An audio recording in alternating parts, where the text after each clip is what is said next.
नमस्कार दोस्तों, संभव दूत में आपका स्वागत है। आप देख रहे हैं संभव दूत न्यूज। सत श्री अकाल, आदाब, मैं हूँ महेश कुमार। आज मैं पहुँचा हूँ एक इतिहासकार जो कि युवा हैं, लेकिन इनकी सोच, इनकी सभ्यता के विषय में ज्ञान भरपूर है और इन्होंने बहुत जगह भ्रमण किए, बहुत पुस्तकों से ज्ञान अर्जन किए और ज्ञान अर्जन करने के बाद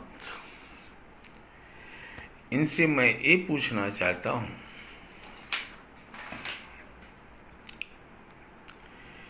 और इनका नाम पहले बता दूं कि इनका नाम है अविनाश शर्मा जी। अविनाश शर्मा जी, आपने जो पुस्तक लिखे 90% लोग बिहारी हैं विश्व में, इसके बुक के लिखने के पीछे अभिप्राय क्या आपका है?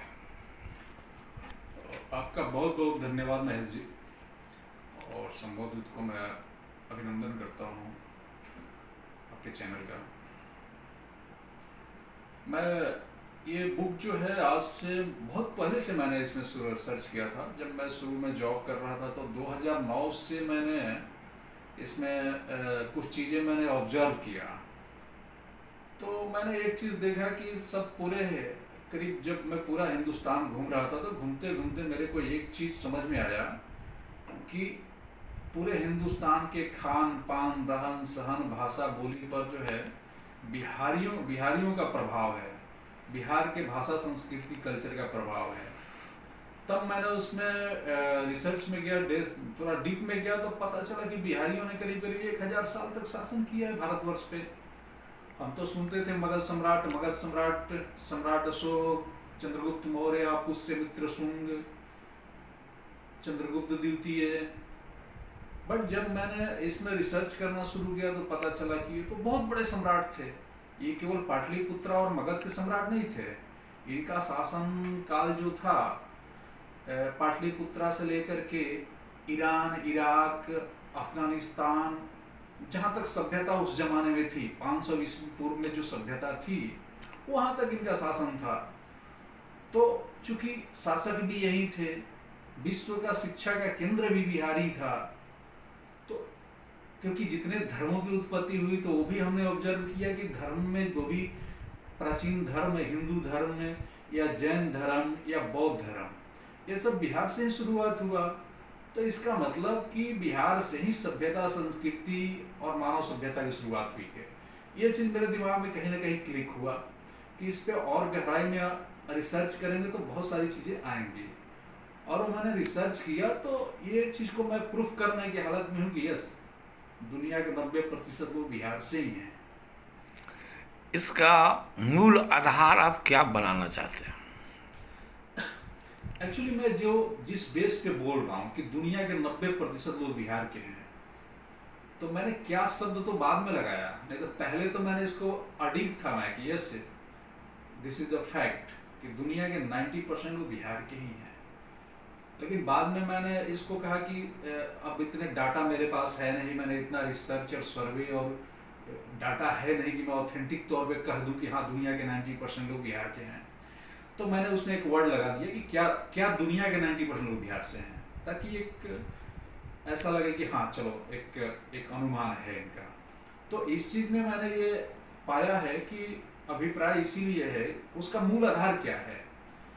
उसका मूल आधार यह है कि जो हिंदू धर्म का, सनातन धर्म का जो प्राचीनतम ग्रंथ है, आदि ग्रंथ वेद हैं। वेदों से प्राचीन हमारे ग्रंथ में कुछ भी नहीं है। और वेद में ज़्यादा से ज़्यादा जो वर्णन क्षेत्रों का किया गया वो अधिकांशतः बिहार के क्षेत्रों का ही वर्णन है। चाहे वो जनक विदेह का हो, जनक राज का हो, या याज्ञवल्क्य ऋषि का हो, वशिष्ठ मुनि का हो, विश्वामित्र मुनि का हो, गार्गी का हो, ये सब के सब बिहार के ही लोग थे और बिहार के ही ऋषि मुनियों का उसमें ज़्यादातर वर्णन है। तो मेरा एक प्रूफ हुआ कि आर्य सभ्यता की शुरुआत, वैदिक सभ्यता की शुरुआत भी बिहार के ही सप्त सिंधु प्रदेशों में हुआ है। और सप्त सिंधु मतलब 7 नदियों का प्रदेश। सप्त सिंधु मतलब सिंधु नदी का प्रदेश नहीं होता है, 7 नदियों का प्रदेश होता है, और बिहार में सदियों से लेकर के आज तक वो सप्त सिंधुआ हैं। सात सात से ज़्यादा ही नदियां हैं उस क्षेत्रों में, जिसमें बिहार जो है प्राचीन काल से, चाहे शिक्षा की मामला हो, चाहे स्वास्थ्य की मामला हो, चाहे तकनीकी की मामला हो, चाहे खान पान की बातें हो, वो बिहार खास करके मिथिला क्षेत्र,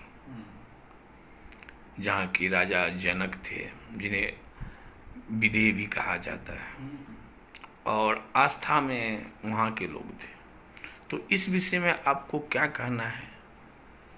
बिल्कुल, मैं तो इस चीज़ को प्रूफ कर चुका हूँ। मैंने एक पुस्तक लिखी कि क्या दुनिया के 90% लोग बिहारी हैं। उस पुस्तक में मैंने इस चीज़ को डॉक्यूमेंटल ऑथेंटिकेशन के साथ मैंने कहा कि मिथिलांचल ही आर्य सभ्यता की जन्मस्थली है, और मिथिलांचल के लोग ही मूलतः आर्यन लोग हैं, और वेदों की रचना इन्हीं आर्य मिथिला के लोगों के द्वारा ही किया गया है।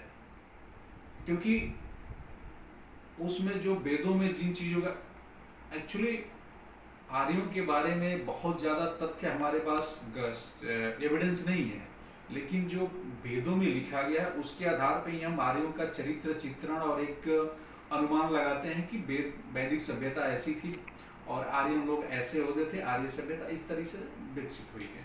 तो उसमें जो मूल चरित्र आता है कि आर्य लोग सहनशील होते थे, आर्य लोग पशुपालक होते थे, गौ पालन करते थे, गायों के लिए लड़ाई करते थे, गौ हत्या करने पर सामने वाले को मृत्यु दंड की भी सजा देते थे। तो जो चीज़ें आज भी मिथिला क्षेत्र में आप जाइए तो पशुपालक भी हैं, और मिथिला और बिहार के लोग आज भी सीधे साधे होते हैं। आप महाराष्ट्र बॉम्बे में भी देख लीजिए तो आप देख लेंगे बिहार का आदमी वो पहचान में ही आ जाएगा ये आदमी बिहार का है। उसका जो सीधा साधा रहन सहन, बातचीत, भोली भाषा जो है उससे समझ में आ जाएगा। तो ये जो चीज़ें हैं, क्योंकि मानव सभ्यता में जो 3 स्टेप हुए, जब इंसान जानवर से, बंदर से इंसान बना, तो सबसे पहले होमो हैबिलस, होमो इरेक्टस और होमो सैपियंस, ये 3 स्टेप हुए। तो हम अभी भी होमो हैबिलस तो मान लीजिए जो द्रविड़ या जो आदिवासी जिनको बोलते हैं ट्रिबल्स लोग हैं उनको माना गया है। उसके बाद जो होमो इरेक्टस हुए, सीधा साधा मानव, जिन्होंने ये आर्य सभ्यता और इस सब का आविष्कार किया, तो वो हम लोग हैं। और उसके बाद होमो सैपियंस है, जो कि स्मार्ट लोग, जिनको स्मार्ट लोग बोला जाता है कि वो उनके पास जो है ना दिल छोटा होता है, दिमाग ज़्यादा बड़ा होता है। यूरोपियन लोग हो गए, और बिहार हिंदुस्तान के भी कुछ क्षेत्र के लोग जो है ना दिमाग से बहुत तेज होते हैं लेकिन दिल के छोटे होते हैं। लेकिन बिहार वाले दिल से भी बड़े होते हैं और दिमाग से भी अच्छे तेज होते हैं। तो ये होमो इरेक्टस लोग हैं। आप इस बुक को लिख करके आज की युवा पीढ़ी को ये बताना चाहते हैं कि अनादिकाल से बिहार जो है से धनी, सुखी और संपन्न देश था, और आज जो मिथिलांचल की जो गति है, चाहे बिहार की जो गति है, सबसे पिछड़े में आता है। ऐसा इसलिए हुआ कि लोगों को जो है सही जानकारी नहीं दी गई। आपका इस बुक का लिखने का अर्थ हमें यही मालूम है कि सच्चाई क्या है।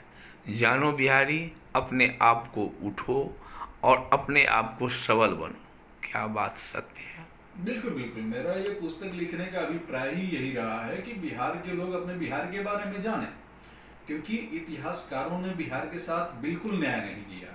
उन्होंने पूरा का पूरा बिहार का इतिहास ही पक्षपात तरीके से लिखा। मगध साम्राज्य को उन्होंने एक छोटा साम्राज्य की तरह प्रस्तुत किया।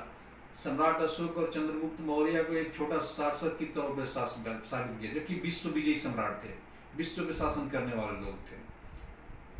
बिहारियों का जो शिक्षा का केंद्र था वो पूरे विश्व का शिक्षा केंद्र था, वो केवल बिहार का शिक्षा केंद्र नहीं था, पूरे विश्व का शिक्षा का केंद्र पूरे बिहार में था।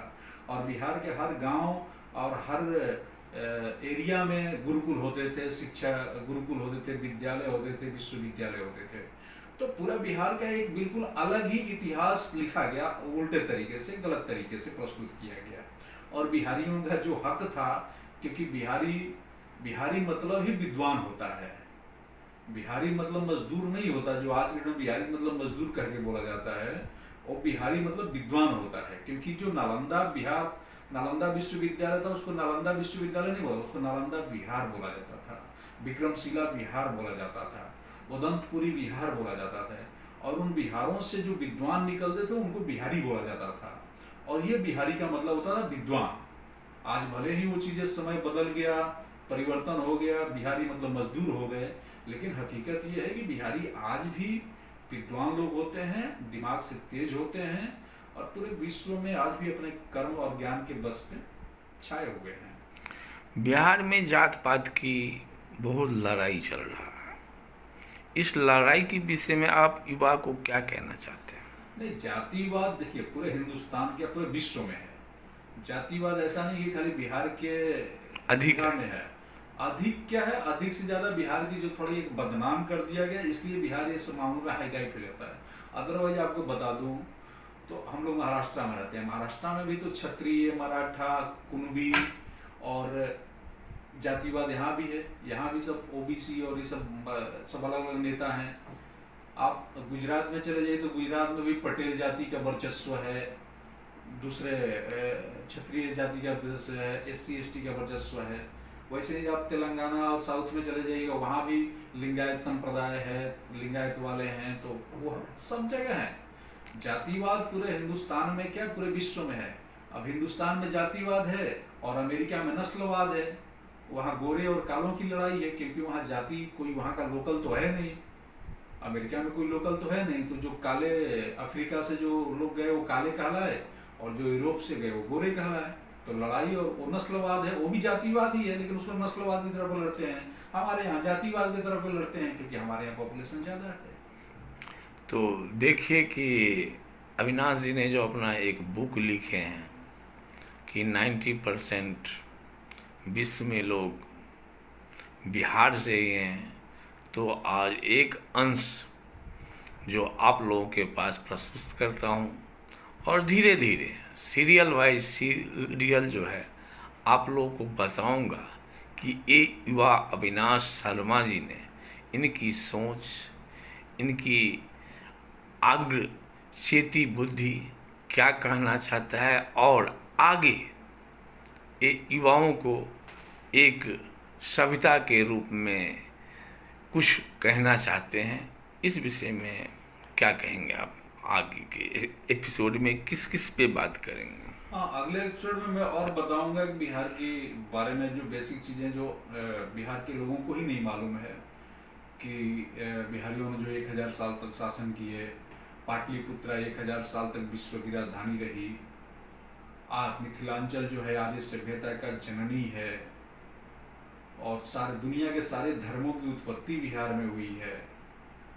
और उसके अलावा जो जातिवाद, जातिपात प्रथा है, हमारी जो भाषा है मैथिली भोजपुरी, उसके बारे में भी मैं आपको अगले एपिसोड में विस्तृत वर्णन करूंगा, ताकि लोगों को अपनी चीज़ों के बारे में पता हो, अपने को। धन्यवाद। आज के लिए इतना ही। दर्शकों जो कि यहाँ के रहवासी हैं, हिंदुस्तान के हैं, वो हिंदुस्तान के सभ्यता के विषय में इतिहासकार अविनाश शर्मा जी के बातों से आप लोग ध्यान दीजिए, और हिंदुस्तान आगे कैसे बढ़ेगा इसमें अपना सहयोग दीजिए, और अविनाश शर्मा जी को भी आप लोग सहयोग कीजिए। धन्यवाद। आज के लिए बस इतना ही। धन्यवाद, बहुत बहुत धन्यवाद।